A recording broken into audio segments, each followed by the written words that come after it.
How do whatever the extent of those losses are, and like you said, it's looking like it could be considerably large. Although, of course, we won't know until we can, properly assess the full scope of what transpired over the last year. But how might schools look towards, making up those losses? I mean, obviously, in the short term, in a normal year, you might have summer school to try and bridge that gap, but after months and months, or maybe a whole year in which this kind of drain has occurred for a lot of students, what do you have any guesses as to what the makeup and rectification of that might look like over the next year or so? Well, I think for parents and educators and policymakers, that needs to be a top question for them going into the next 12 to 18 months. And education, like just about every policy, we can't guarantee an outcome, but we can provide opportunities. And I think that is what lawmakers need to be concerned with right now. I think that we need to have ideas like those out of Oklahoma, where in Oklahoma, the governor created a program that provides small grants of money to families in need so that they can buy technology services or hardware for their children to keep up. So they call them digital wallets in Oklahoma. In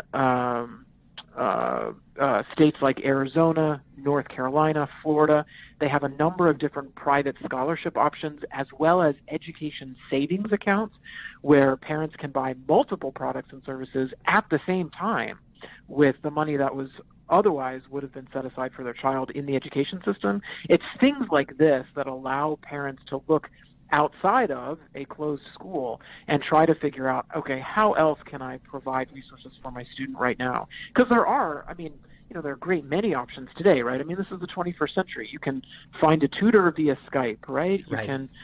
You can do one-on-one tutoring, in person if, with all the various protections and things like that. I mean, there are ways that if we give parents the tools, right, they'll be able to create something exceptional for their child. And we saw that really with this whole learning pod idea that has come up over the past six months or so.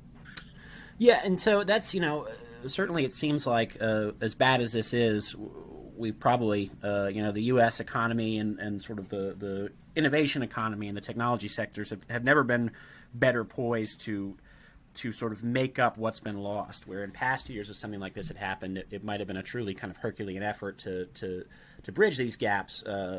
It seems like there's a great deal waiting in the wings to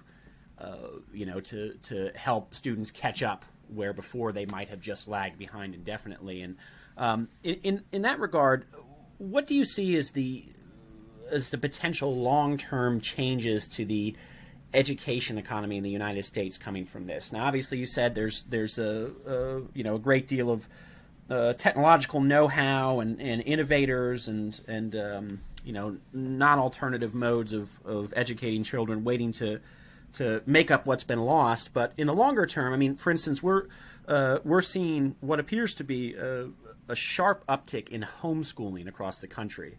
And that's not just, remote education at home through a public school, but actual, individualized homeschooling. That's we've seen it up in, I think, Massachusetts. There's been a number of other states, Minnesota, I believe, that have posted big gains in parents reporting homeschooling recently. Arizona as well. So, do you see those changes as lasting? Do you think we're going to see more homeschooling, significantly more homeschooling, more maybe charter schools, alternative modes of education, or do you anticipate that things will mostly go back to the way they were once everything kind of settles down? No, I think there is a shift. I mean, I think the shift has come because when schools closed their doors, I don't think that all parents just sort of waited and sat on their hands. I mean, I think parents did form these little learning pods where they got together with neighbors and their children and, created an educational space for them during the day. I mean, parents had to get back to work, right? I mean, there was sort of a dual thing going on here where they wanted to continue their child's learning while also make it possible for them to get back to work. So I think that's a change. I think parents now, when schools close again in the future, say because of a teachers union strike, for example, Right. I don't now parents I don't think have to wait. I think they can say, well, okay, well I'm going to go over here. I can do this myself, at least for a period. I think that it's easier for parents who have those kinds of options available to them, where they have an education savings account, or where they have, the ability to say, all right, I know the people in my community, I'm going to put something together here for them. They'll be able to adjust quicker. Charter schools have been such an incredible option, especially in areas where students have been low performing for a long time, and that has drawn the ire of teacher unions. I would love to be able to say that, yes, we're going to see charter schools open up in the areas where we need them. But unfortunately, the unions in places like Chicago and LA have capped. I mean, they've advocated for and won caps on the growth of charter schools. Right. So that should be a real concern to policymakers. I mean, they are hurting the very students who right now need the most help. I think in the places where there is not that same organized political resistance, states that have right to work laws and things like that, I do think that we will see more charter schools open up. I think that charters have really filled a niche with families that felt like their assigned school was not meeting their child's needs, and they wanted to find something else. So I do think there is potential for the future here. I mean, we've got to see that, right? I mean, this is our next generation. I mean, these are our children, and so we've got to be hopeful about creating options for them.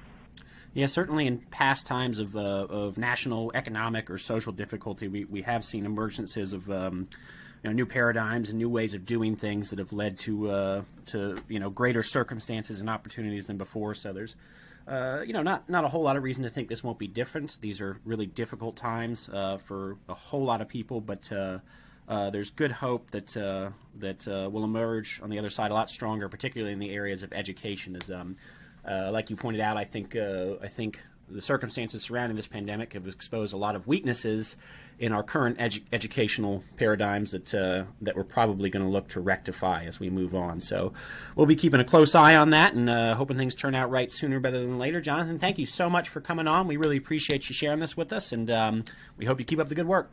Thank you. Thanks for watching the Heritage Foundation's YouTube channel. With more than 500,000 members, we are the nation's largest conservative research and education institution. We believe the principles and ideas of the American founding are worth conserving and renewing. Please help us further our mission by subscribing to this channel and sharing our videos with your family and friends.